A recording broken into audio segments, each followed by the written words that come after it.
Hi, it's Dr. Parikh, and we're talking about the syllabus, which I have scrolled to the end to, which is not helpful. So for the syllabus, like other documents, I'm moving to Google Drive. There's a couple advantages. One is not everyone has Microsoft Word, whereas Google Drive is free. So, and especially for people who have Chromebooks, Google Drive will just work better. So you will, sorry, let me adjust a little bit. So you just click on the syllabus link and it'll take you to the Google Doc. I believe I have it set so that you can comment. So if something isn't clear, you could put a comment right in and I'll get an email saying, hey, there's a comment, and I can go in and respond to it. I recommend that you sign in because that way you'll get a notification when it gets responded to. But you should be able to get into this even if you're not in your Caldwell email account when it takes you in. So I'm recording this for fall 2019. So if you're in a future semester, you should see a different semester and year listed. The office hours will probably be different, and who knows, the office might even be different, things like that. But the first bit of a syllabus always has the most essential information. What is the course? When does the course run? Who am I? How can you contact me? And how can you meet with me? I have an office phone number, so even if you can't come in during office hours, you could call on the phone. There's a link here that will take you to my office scheduling. There's no appointments booked here.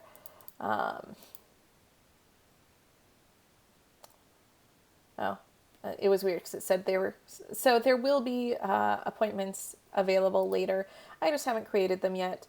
It's pretty easy to book them. Students typically don't have an issue. And if you have any trouble with booking the appointment or anything like that, or if you see that there's appointments and none of them are times you can come to, you can shoot me an email. I usually make my appointment slots for about 20 minutes because 15 minutes seems a little short, but 30 minutes is often more than we need. So if you think that you need to have a bigger conversation, you can book 2 appointments back to back to get 40 minutes if the time is available. So you can see my office hours for this semester. Sometimes those change. I try to offer hours that are very flexible for students, but sometimes I find that either a bunch of my students can't make my office hours, or I find that it doesn't really work for my schedule. So these should work. I have 2:15 to 3:15. I like to have office hours because that's a time 2:15 to 3. Almost no one has class, so that way I can make sure people can make some office hours. I also have some Friday morning, which almost no one has class, but then, not everyone's on campus. Sometimes people have work. If these don't work for you, shoot me an email and we'll see if we can set up. Also, if you want to meet during office hours, but you don't want to come in, you want to meet online instead, send me an email. It usually works on my office computer, but it's a little easier if I bring my laptop in. But you can and you can make an appointment and just say, I'd like to meet online. It's good to send me an email reminder just in case, but again, it typically, the software I like Zoom software. I can use Adobe Connect also, but Zoom, it's free software. It just works really well. It lets both of us screen share. You do have to download an app for a smartphone or a tablet, or you have to download like a small driver to use it online, but it's a pretty quick setup overall. And then you can share your screen with me. So we could either look at the same Google Doc or we could look together using Zoom, which is nice. So description, I tell you, kind of what the course includes. There's no prereqs at this time. That may change in the future, but so far it hasn't been an issue. People are taking it at about the right time. My ideal is for students to take it after Gen Psych 2. Some students take it at the same time or even before.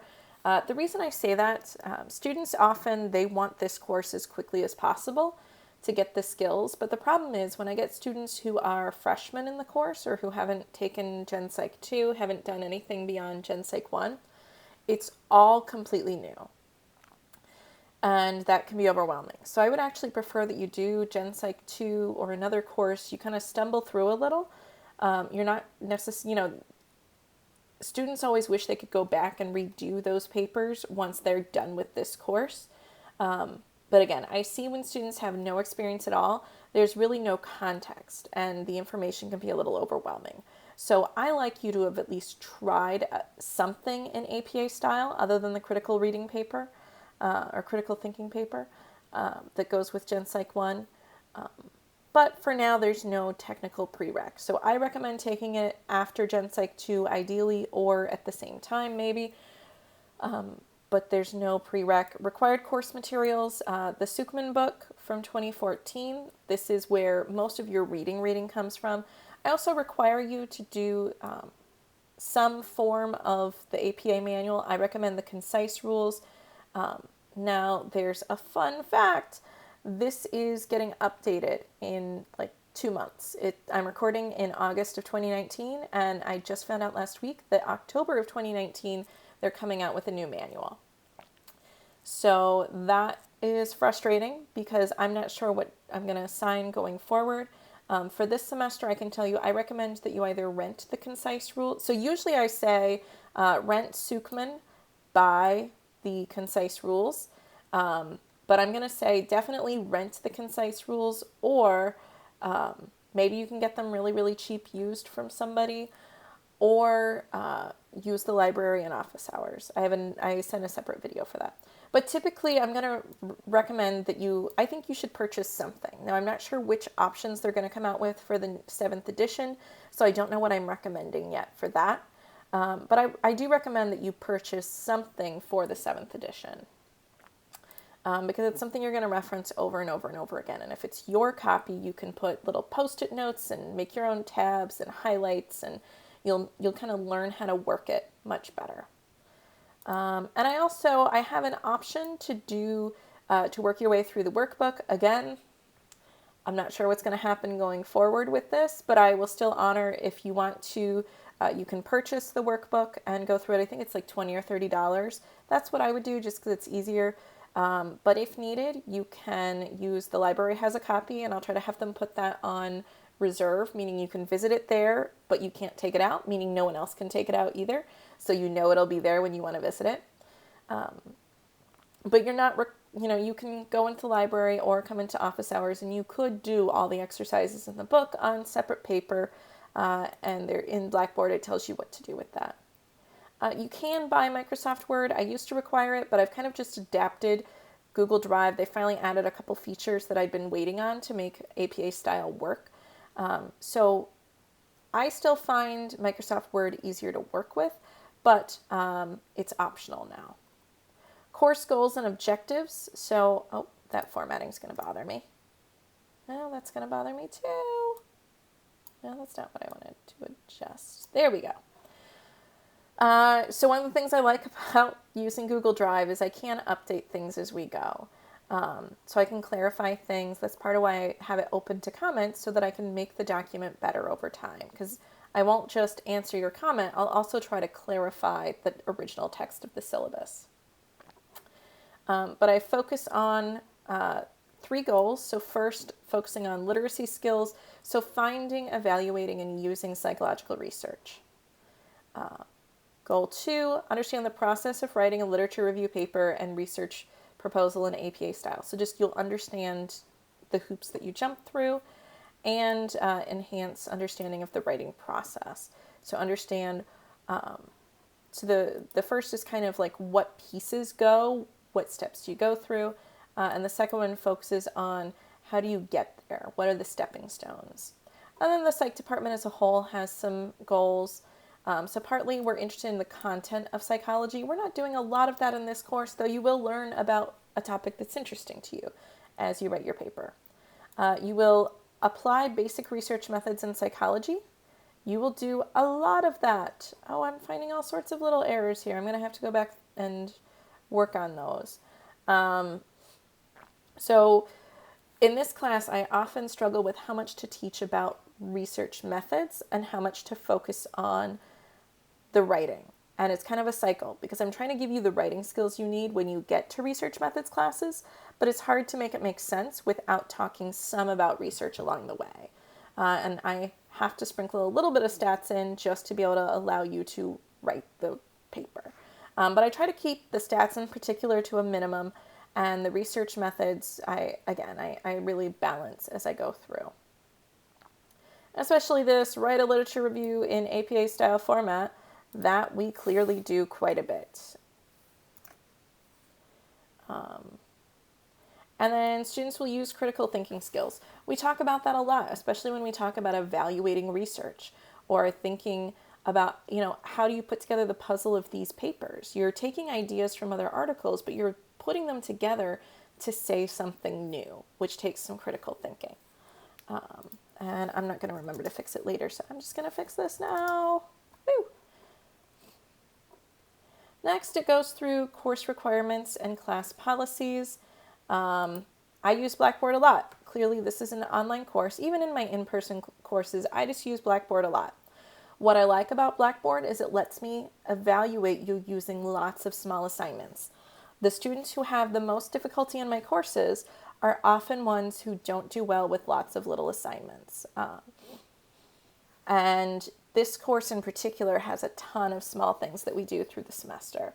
So if you're not familiar with Blackboard, if you haven't used it before, take like half an hour, really. Just set aside half an hour, sit down, and just poke around. See what's what, just click stuff and see where it happens. That's how you submit everything, because I have between 50 and 80 students a semester, sometimes closer to 100, just depending on what I teach. So if you could imagine, every week I have, let's say, 3 assignments per class. That's actually a really low estimate. If I let everybody submit over email, even one a month, that would be so if I let everybody do one a month, that's 4 or 5 a week to track. If I let everybody do all of them, that would be hundreds of emails every week, just assignments. There's no way I can track that.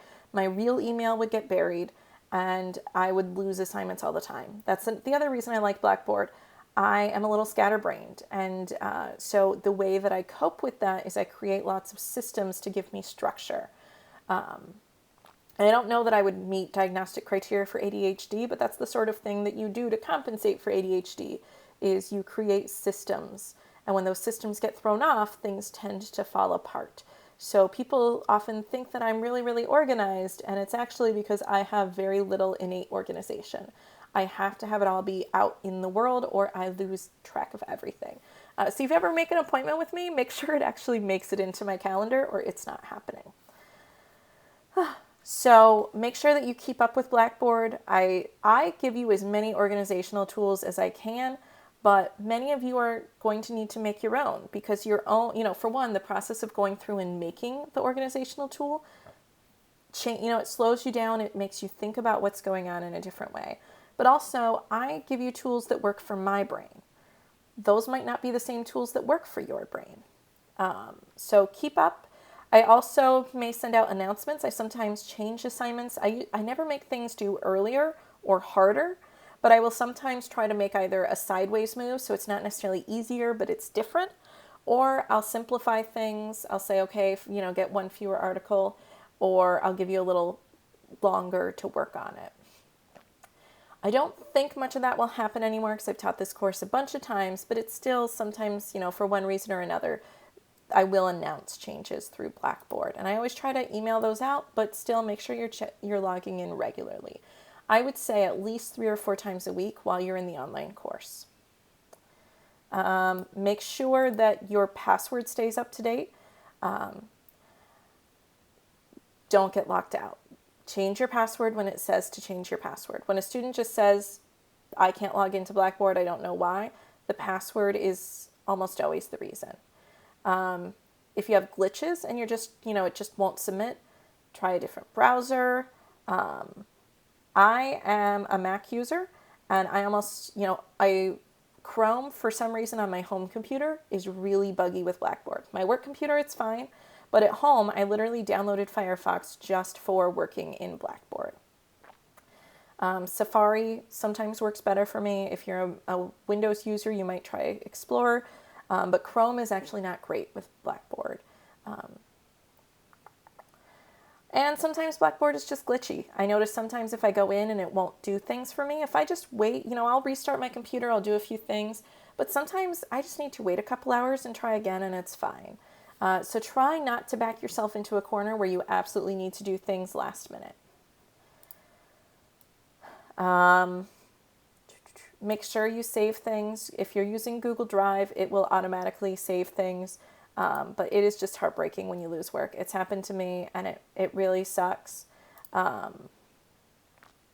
Everything online needs to be submitted in a way that I can grade it through Blackboard and give feedback through Blackboard. That means for paper assignments, that's either a Word file or a PDF. I recommend actually, I guess I could have shown you with the other one. I recommend downloading, so I'm going under the menu File, down to Download. I recommend using a PDF because that way you can see exactly how it's going to show up. The file formats don't change, and if the formatting has changed somehow, you can go back in and fuss with it. But you could also export it, so here you can see it came up as a PDF. And the nice thing about PDF is you can get lots of free software to read it. So even if you don't have Word on your computer, you can do as a PDF and be fine.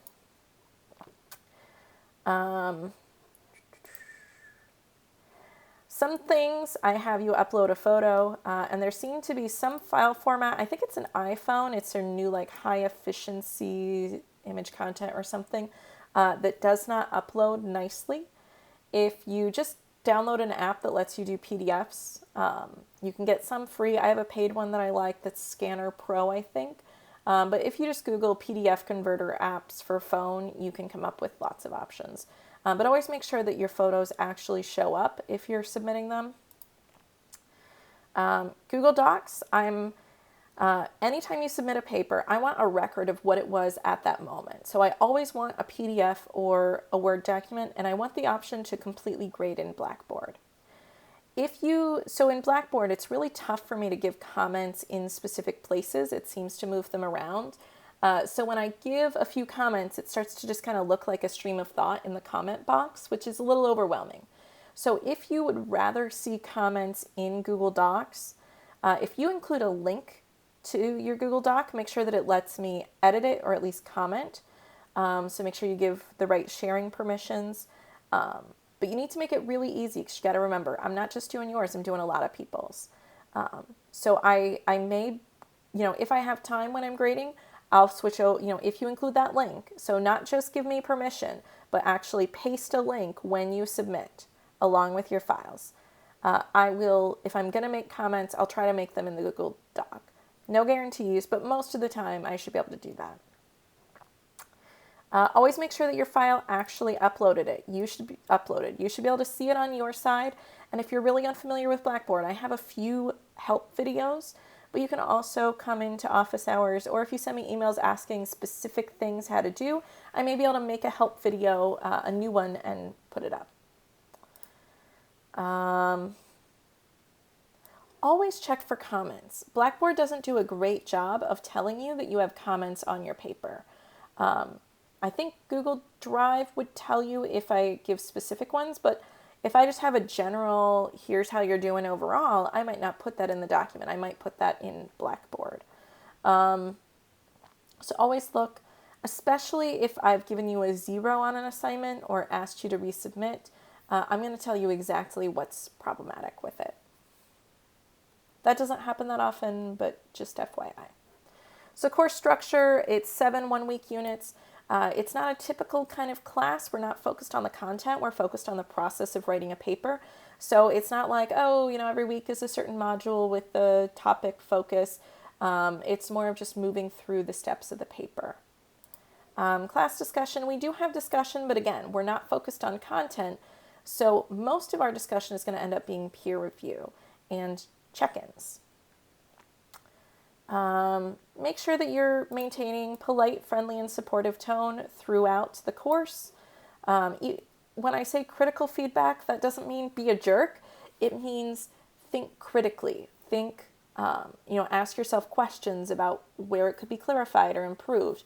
And it's helpful to include some compliments for what the person did well, too. At the same time, if you just say, yay, this was great, that's not that helpful because it doesn't tell the person, if you're going to compliment, try to be specific in your compliments too. Like, that topic sentence was really helpful. Or, your citations all look flawless to me.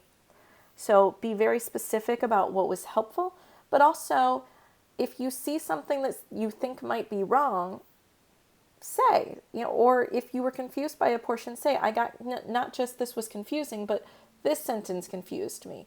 Or you could say, I read it twice and I'm still not sure what the main point was. So work to give detailed but non-judging feedback. Late policy. So this one is tough in this course. Things move very quickly, and I arrange my schedule to leave myself time to grade when assignments are due. And what happens sometimes is I get people who are several assignments behind, and I'm trying to catch them up while also trying to mentally stay with the rest of the class. It gets very tricky with peer review because students are, if your peers are required to be giving you feedback and you don't have something for them to give feedback on yet, they can't do their work. So for this class, I am making a statement that no late assignments will be accepted. That said, there's no one assignment that determines whether you pass or fail the course. Even your final paper is only 150 points. Your final literature review paper, which is like your midterm paper, that one's 100 points. And those are due after lots of smaller assignments. Most assignments are more in the range of 10 to 30 points. And so if you miss one or two, you could still end up with an A if the rest of your work is strong. And if you're missing assignments, you're probably not doing A work in class if you're missing more than one or two.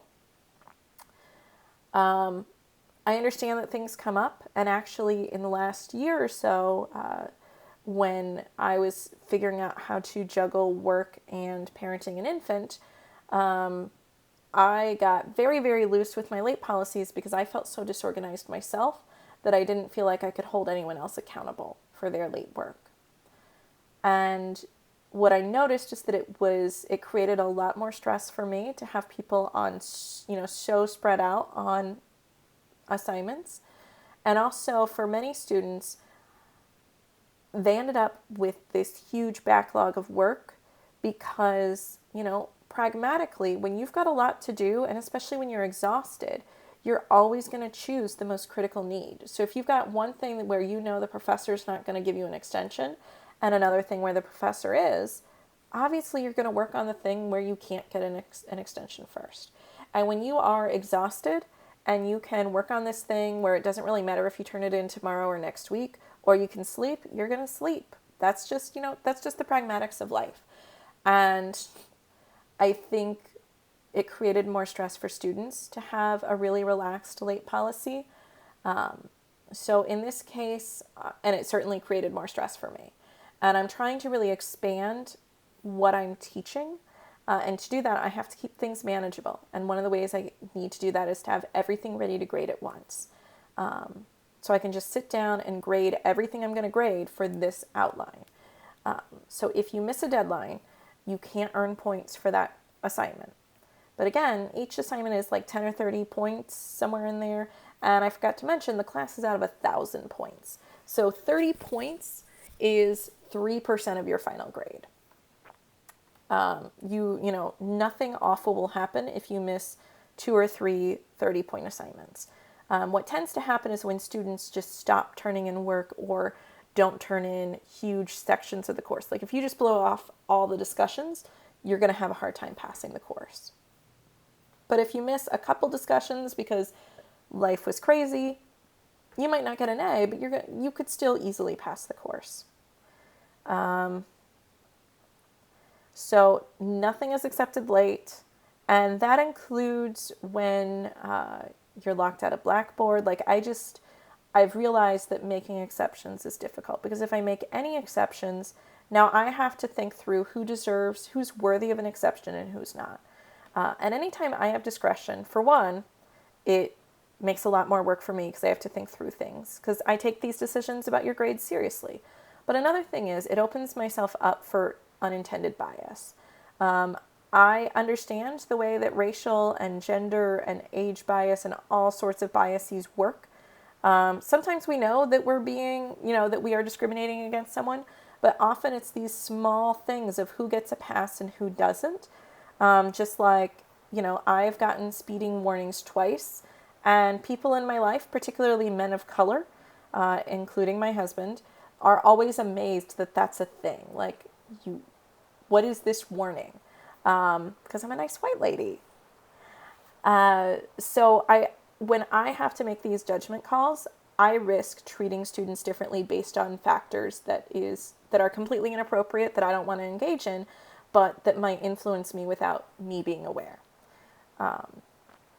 So I understand that this policy is strict, and clearly, because I've explained it so deeply, I'm not 100% comfortable with it yet, but I've put a ton of thought into it, and I'm going to hold firm to it. So that's the late policy. Email, feel free to email me any time of day. I do not see email. I make a big difference between emails, texts, and phone calls. So in my life, if I'm calling you on the phone, I'm wanting you to drop what you're doing and pick up the phone and interact with me right now. So that is synchronous communication. We are synchronized. We are on the same time. Texts, I do not necessarily expect an immediate response. I would like a quick response, but when you have a chance. So that is asynchronous. But I do expect, I would like a reply within a couple hours, usually. The next time you're free. Email is very much asynchronous to me. So that means you can email me at 2 a.m. on Saturday. I don't care. My phone's not going to buzz. I know how to make those settings work. So if you email me at 2 a.m. on Saturday, I'm good, as long as you understand that you might not get a response until like 1 p.m. on Monday. Because I'm going to come into work and I'm going to try to grade as quickly as I can before I open up the mess that is my email. Now, if it's during the week and I happen to have my email open, or if you send me a really short question that pops up on my phone and I can just tap out an answer real quick, you might get an answer within minutes. And most of my student evaluations, students say, really responsive over email. Sometimes if it's a big question, like if you say, I don't know how to do this assignment,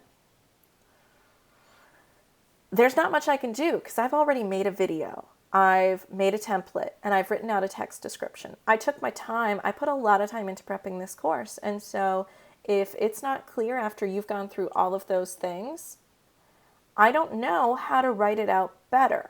So I can't do it better over email than I did it the first 3 times over video, template, and text description. So with email, if you're going to email me a question, email a specific question. So say, I'm confused about what our title needs to be, or I'm not sure that I'm citing this correctly. I would much rather you try first and send me to, and you can just copy and paste and say, is this the correct citation? Or did I use this term correctly? I would much prefer that than you saying, I don't know how to cite it. Because you're asking me to explain over email something that I've tried to explain in several ways already. If you feel lost, if you have this vague, I don't know how to do these assignments, what I'd like you to do is email me and say, I feel lost. I don't know how to do these assignments. Can we meet? And include, if I want you to check my office hours, and if you're not available then, I want you to list at least 3 times we could meet. I also, because you're in my online course, if you are so confused that you're not sure how to move forward, when you email me, I also want you to go sign up to go to the Writing Center. I want you to sign up as quickly as possible, because sometimes I can't meet with you until the middle of next week if you can't make it to office hours. And in that case, and Personally, I think a week's notice for an individual appointment outside of office hours, I'm okay with that. I'll do it sooner if I can, but I don't, just logistically, that's what I can offer. And so if you are so lost that you're frozen, I want you to use more than just me as resources. I also want you reaching out to make an appointment at the Writing Center for sure. But also, if you feel comfortable, you might reach out to your peers, especially in your reading group, and say, I'm really lost on this. Is there anyone who gets it, who can walk me through it? Because I've watched the videos twice, I've looked at the template, I've tried to start it, and it's just not working for me. But it is an online course. It's your response. The biggest difference between the in-person and the online versions of this course is that you are more responsible for your own learning. So it's up to you to find resources when you're feeling stuck. I am one of those resources, but I'm not the only resource.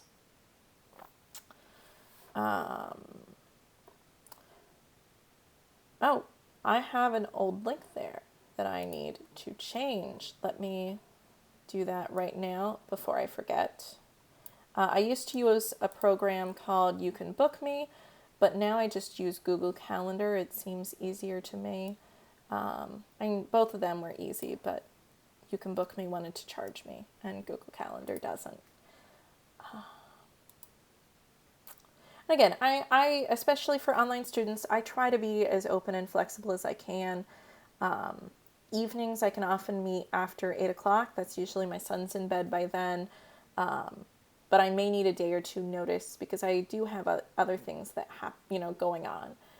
But I will meet in the evenings. I'll meet, I work really hard to be flexible and accommodating, but give me as much time as possible. That also means it's better not to wait until it's a crisis. Like, don't wait until you've missed 3 assignments because, again, you can't go back and make those up.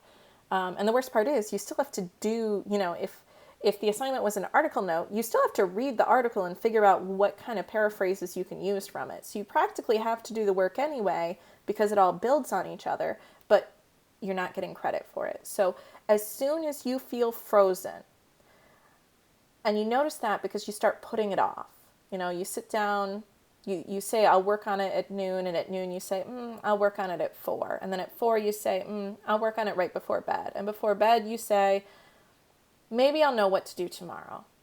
When you notice yourself doing that, reach out. Counseling resources. This is a statement that I put in all of my syllabi, and actually I need to move over a statement from another one. The university has free counseling services and for students. They can also refer students out to other resources in the community. College is stressful, especially a lot of students are working.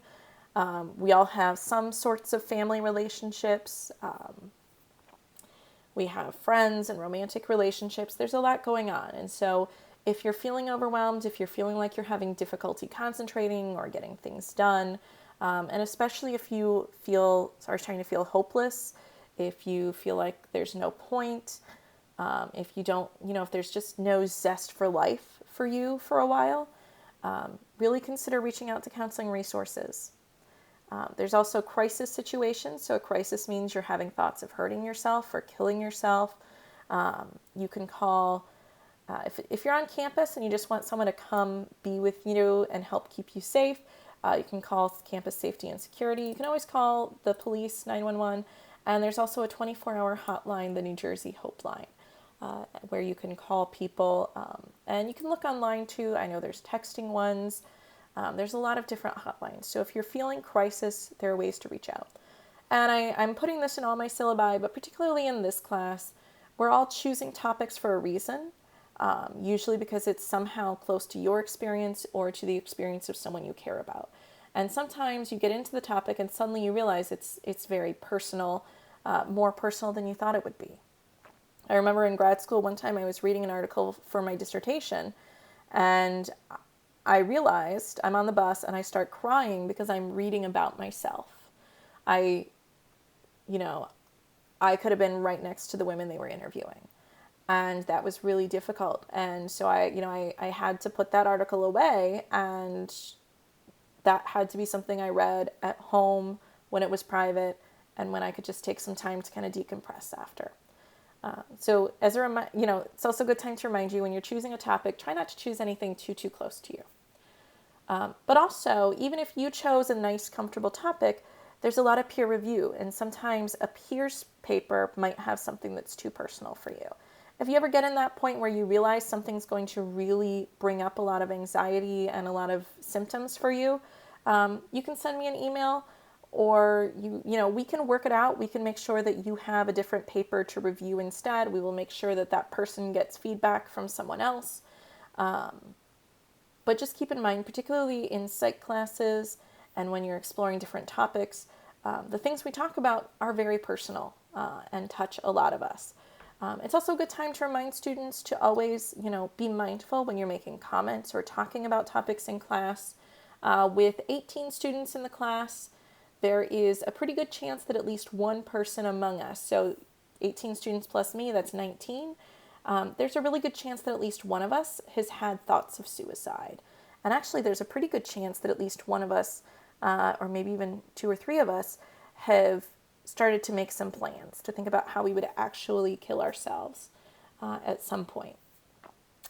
And it's even possible, it's not absurd that out of 19 people, one of us would have attempted suicide at some point.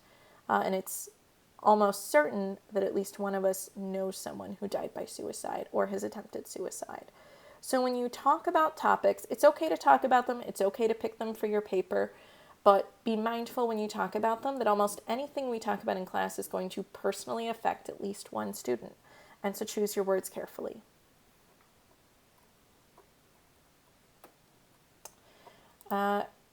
I'll also say at this point, for participation, I talked about being polite and kind.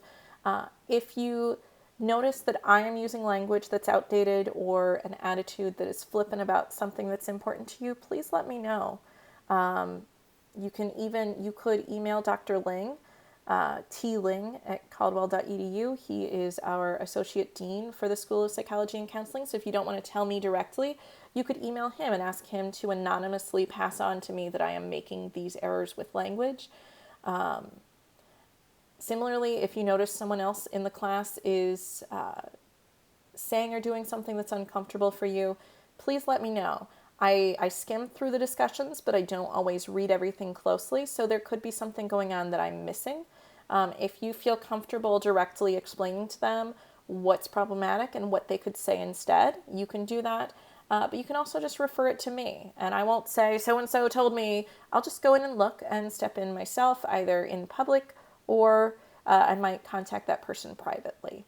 But it's important, we're always learning. It's okay to make mistakes. The important thing is to grow when someone points that mistake out to you. All right, so grading scale, again, as a reminder, nothing can be turned in late. Our semester ends Sunday, October 13th, so that's the last possible day that you could turn in assignments. And then I just go through my grading scale. I think it's a pretty typical grading scale, and I include how many points you need to earn to get certain grades. So there's 1,000 points total in the class. Your discussions count for over a quarter of that, so 285 points come from participating in discussions, and that includes talking about the readings, the peer reviews, but it also includes just weekly check-ins. I give you credit just for being an engaged part of the community. And then assignments, there are 615 points total that come from your papers. 100 points comes from your final literature review paper, and 150 comes from your final research proposal. So that's a lot of points left that come from smaller activities. And then assessments, there are 10 quizzes on APA style.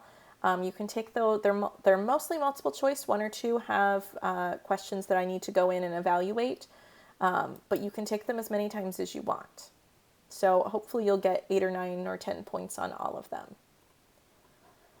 So discussions, I talk more on Blackboard about what those are, and I'll make a separate video that focuses on the reading groups.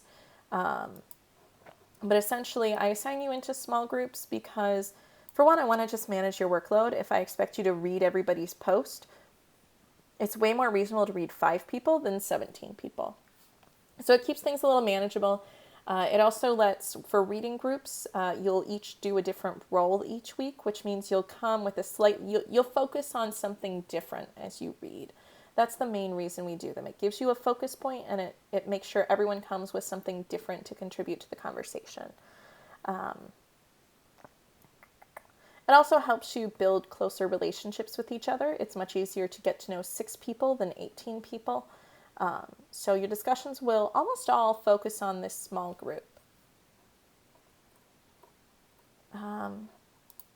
Assignments. So we're writing intensive. That means you need to have at least 15 pages of writing total. You'll recycle some of your pages from one paper to the next. So there's 2 papers, but it's all on one topic. And what I would say is the hardest part to write, you get to recycle. But so far, I've never had any issues with a student making at least 15 pages of unique writing for the course. I don't have any particular, I say approximately 4 to 5 pages, plus the title page, abstract and reference page, and actually this is exactly 4 peer-reviewed articles now. But the main body of your first paper will be about 4 to 5 pages, but I don't have particular minimums or maximums here because I don't want you to, I want you to be a concise writer from the beginning, but not be, cutting words too much at this point. Later classes, if you have me, I might have strict limits, but for this class, I just want you to focus on the quality and on each, completing each section. And usually that ends up being about 4 or 5 pages. The research proposals just have a lot more stuff. A lot of it's routine, so it's not like, you're not doing the same thing but twice as big. You're adding different sorts of things. And it usually ends up being about 10 to 12 pages plus your title page, abstract, and references. As I talked about before, upload a PDF or doc file every time. Another piece is I sometimes will require you to include all of your articles because if I want to check something for you in Blackboard, I can't jump around assignments. I have to completely close out of what I'm grading and then go through several steps to get to a different assignment you've done. So even if you've submitted your journal articles already to me through Blackboard, it's not easy for me to access it while I'm grading. So I want you to include everything in one place every time you submit. So include all your article files every time you upload something for the paper. Because if I need it and it's not there, I could just give you a 0 for not submitting everything that you were supposed to submit. More often, I'll just kind of dock some points or ignore it so you won't get feedback on, if say it's a reference and I'm not sure if it's right, I need to look at the original sometimes to check that, if it's a little, if it's a weird last name or a different kind of page format. If the original is there, I can check, figure out what's going on, and give you points and or feedback. If your article isn't attached, I'm usually just going to say, well, I don't know if it's right or not, so I can't give you credit, and I'm not giving you, I can't give you helpful feedback. And I talk a little bit, so it seems like tons of assignments, but they all fit together pretty naturally. So I say, for example, instead of simply submitting all of your article notes, so instead of just saying, give me your notes for what you've read, I have you do a lot of assignments. First, you submit 3 articles. Then you submit a reference page. Then you submit 1 set of article notes. Then you submit 2 more sets of article notes. Then I have you find a 4th article, and then you submit article notes for that 4th article. And actually you submit a paraphrase writing sample in the middle of all that so that I can check to see if you're paraphrasing at the level I expect before you do a bunch of work. So we break things down. There's lots of little things, but they're mostly little things. And it kind of fits into 3 categories. There's pre-writing assignments, so things you're doing to get ready, so like taking notes on your work. You're doing drafts, revisions, and final papers. And then peer reviews, and actually these usually earn points under discussion rather than assignments, but you do a lot of peer review work. I have you do that for a few reasons. For one, I can't be everywhere, so if you are giving feedback to 2 people, if everybody's giving feedback to 2 people, everybody's getting at least 2 pieces of feedback, whereas I just don't have time to give detailed feedback on every single step of the way. So I usually alternate. Usually the outline I give a lot of detailed feedback on, and then you smooth out that detailed outline into a draft, and that you get peer feedback on. So it gets you more feedback faster, but it also lets you see what other people are doing. So you can kind of compare yourself. You can see if you need to be doing more work, or you can also just get ideas of different ways you can say things or different ways you can word things. So I think peer review has a lot of value. See, in assessments, I've talked about the APA quizzes already. Academic policies, academic integrity. I particularly, if I find plagiarism of any kind on a final paper, I think I have always reported that.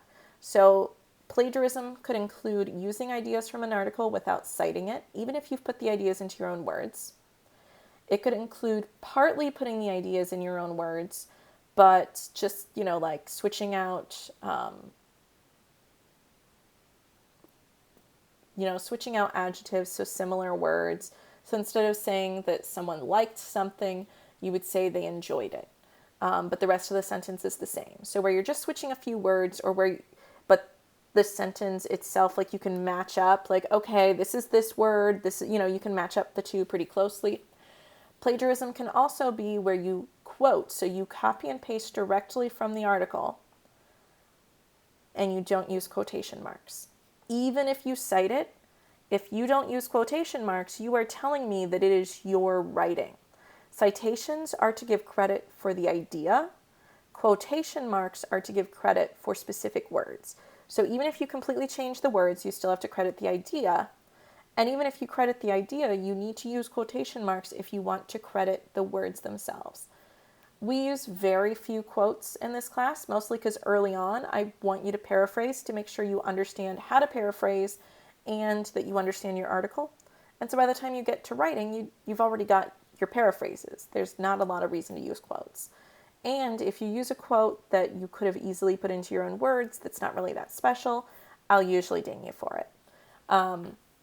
I try to do a lot of early work on plagiarism, and the last 2 semesters in a row, I have been able to avoid writing plagiarism reports, which has been really exciting.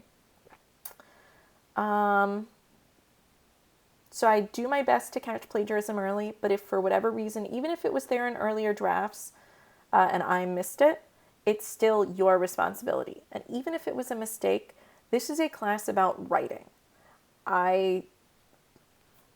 Even if it was a complete honest mistake, it is negligence at that point. So even if I don't mean to do something, but it's my responsibility to avoid problems. Like for example, I have a pool in my backyard. And even if someone comes onto my property when they're not supposed to and gets hurt in my pool, I have some responsibility to make sure that the pool, that I have a fence. Actually, I have 2 fences because I have a toddler, that I've protected, other people's kids from walking onto my property and falling into my pool. So there's negligence issues. So it is your responsibility to understand what plagiarism is and how to avoid it. I do a lot of work to help you with it. If you're ever not sure if something is correct, you can email me. If you're not sure if you've changed the wording enough, you can email me the original and the paraphrase, just like we do for the paraphrase writing activity. You can do just like that and just email me and say, can you tell me if these are different enough? I'm worried, or if I've cited it correctly. Cheating doesn't happen a lot, but and we don't collect data, so fabricating isn't an issue. Plagiarism is really the main issue that we find in this course. Make sure that you're doing your work. Multiple submission, you can't submit the same work for multiple classes. Even if you've taken the course before, you can't just submit the same work. If you have taken the course before, talk with me. We'll talk through whether you should change your topic completely or whether you, sometimes I'll just, depending on when a student withdraws, sometimes I'll say you can keep the work you've done, but you need to add on at least, 2 or 3 more articles. So you may end up having 7 articles instead of 4, or you can start over completely. I'll always give that as an option for students. And make sure that you are doing your work yourself. Accessibility, if you have a disability with the office, make sure that, if you got special, if you had an IEP in high school, make sure that you are doing your work to get it transferred over to college. Even if you don't plan to use it, If you don't have that paperwork in, I am legally not allowed to give you any accommodations. Even if you had accommodations in high school, you have to register your disability with our office. If you do have accommodations, we'll talk through what that means for our course. Sometimes, for this course in particular, often most accommodations don't really affect it because we're not doing in-class timed tests or things like that. But we'll certainly talk through recording. I don't know that really matters so much for this class. Course schedule. I don't know why that's off. Again, final reminder, things are not accepted late. And I actually keep a separate document for this to be our weekly to-do list. You can add in dates if you want. I highly recommend printing this out, like on dead tree paper. I do almost everything electronic, but certain things I find I really need on paper to keep track. Reading journal articles is one of them, and long to-do lists is another one. I need that focus point. So the to-do list is one of the best ways I have found to help you kind of manage the work that's happening. Here I'm just kind of scrolling to give you a brief preview of it.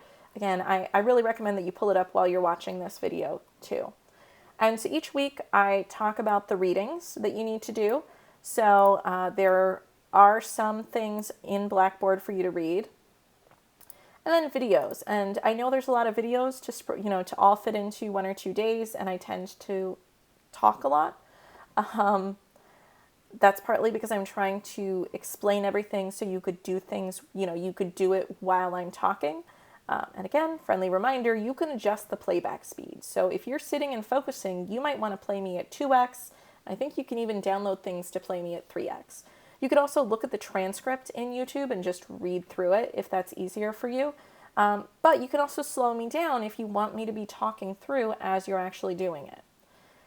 So I try to bold the things that you really should do before you try to do your reading circles post. And usually you can see I'm still in the process of making the videos, but usually I try to put in the time, how many minutes long approximately the video is, because I want to help you schedule your time. I want you to see how long things are going to take. I used to have everything due on Sunday and Wednesday because I thought that would be less overwhelming for students because then they could plan their time how they wanted. I got lots of feedback that it would be more helpful to spread things out during the week. It seems counterintuitive to me, but since I have made that change, students have repeatedly said it's very nice to have things spread through the week. So I recommend that you spend Sunday, Monday, part of Tuesday trying to watch as many of the videos and do the readings. Tuesdays you'll usually do, let me switch down a week to get to more of a typical week. So Tuesday you'll do your reading circle post. So you are supposed to have finished the readings and done at least the bolded videos, although more is always helpful. APA quizzes are due on Tuesday because that's how you're showing me that you have the skills for this. Now everything's up all at once. You can access it anytime. So when I say these things are due Tuesday, I usually mean for you to be spending some of your weekend working on them. Wednesdays and Sundays are still when your paper pieces are due. So I've made Tuesdays and Thursdays and Saturdays times to work on discussions and the APA quizzes for the most part. Occasionally there's a difference, but I usually try to keep the main paper pieces due on Wednesday and Sunday. And then these other things you get a lot less feedback from me. So on a typical week, Monday, you're reading, you're watching videos. Tuesday, you're finishing all that, you're writing your reading post, and you are taking your APA quizzes. Usually there's just one. Wednesday, you are submitting some assignments, which means you will have finished watching more of these videos because you need them to do the assignments. Thursday, you're going to go back in and read everybody else's reading circle post and respond to those posts. And then you'll finish, you will make new posts. So you'll do responses to reading posts and make 2 to 3 new posts, depending on what the week is. Saturday, so every time there's a discussion, you do a post, and then a few days later, you do a response to at least 2 other people is usually how it's structured. In the past, I've given partial credit for responding to at least some people, but it's usually a lot less. Like, if you respond to one person, you get less than half the credit for the assignment. And I don't know, it takes a lot of time for me to go in and see how many you responded to if you haven't done as many as I've asked. So I may start just giving no credit if you don't get those responses in. And again, each one is not, part of why I'm willing to take that firmer stance is because I know if life just happens, like I had a migraine on Monday, it was very inconvenient for a variety of reasons. And so I just couldn't function. There was stuff I was planning to do that day that just could not happen. If you have a migraine or if something like that happens, if you're running up to against the wire on some deadlines, you might miss an assignment or two. It's not the end of the world. It's not going to vastly change your grade. And then Sunday, there's more work done. I've tried as best I can to spread things out to give you time to work on each thing, and I will try really hard to give feedback in a timely manner so that you can move on to the next thing. And that's why I rely on peer feedback for some things, because I found that it was too much for me to try to give you outline feedback and then draft feedback. It just happens too quickly, and it's too much information for you to take in, typically. And each week I'll have a module overview that goes over specifically what's due in that module. So I think that's everything for the syllabus. I know I went into a lot of policies and how things work, and I talked about the schedule. If you have other questions left, you should be able to comment on the schedule and the syllabus for clarification. You can also email me. You can also move over, click through to YouTube for this video, and you could comment there if you have a question too. So lots of different ways to get more information. I know this class looks really overwhelming when you first sit down and look at everything that's there. So I invite you to have a conversation with me if you're wondering whether this course is right for you. If you're not a psych major and taking this as an option, I would say make sure that you've done at least at a minimum Gen Psych 1, preferably Gen Psych 2, and I would think about whether you need APA style for the future. Like if you want to do a master's program that's going to require you to write an APA style, yeah, this might be a good course for you. But if you're just taking this as a writing intensive, it might not be a great investment of your time. You might be able to find more relevant skills in a different course. If you're just feeling overwhelmed by the online, it's not for everyone. The faster version is not for everyone. The people who stay in almost always really like it and are happy with it. But the people who withdraw may be very happy that they withdrew and waited until they could take it on campus. But I do encourage you to talk with me. When I send out the syllabus, there's usually a bunch of people who drop.